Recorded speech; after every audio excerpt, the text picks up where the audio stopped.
So within iOS 18, I think most people probably saw that there were some interesting changes that Apple basically put in here. Now, I want to kind of hit on some very interesting things that Apple ended up doing here, which kind of could turn off some interesting, features that kind of, Apple kind of hyped up within iOS 18. Now, the thing that really threw me off with this particular version of software as of this point was Apple Intelligence.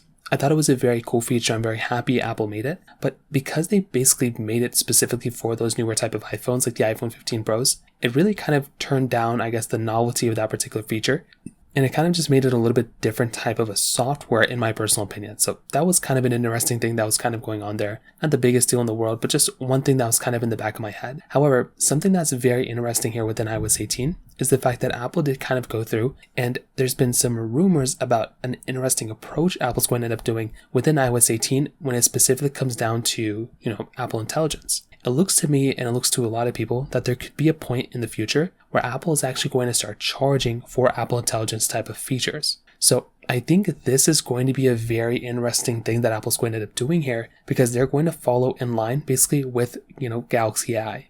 So we basically saw for the most part that he basically went through, and for the most part, I'm going to tell you right now from what I saw within iOS 18, if they match in line with what Galaxy AI was doing, it looks like a lot of those core features within, Apple Intelligence are still going to be there for a lot of people. But it looks like for a lot of those other types of features, maybe there's going to be some really insane features Apple's going to be adding in future updates. There might be a reason why you're going to have to pay for those types of newer features that are going to be supported on that version of software. So again, I think it's going to be pretty crazy. But, that's kind of what they're going to end up doing, which makes me think that the iOS 18 could be the start of this particular thing, which could mean that this is going to be the start of Apple kind of pushing through and basically pushing out a bunch of different updates and pushing out a bunch of different things of paywalls for more features within iOS. This is not a secret. We've seen this kind of stuff before, but it looks to me and it looks to us that what we're seeing is within iOS 18, it looks like because of these paywalls Apple's going to be throwing in here, for newer features and newer things going on in the future, you may actually have to go through and basically put in a lot more money into these devices in order to get a better device out of it. Now again, I have no idea. I could be totally wrong, but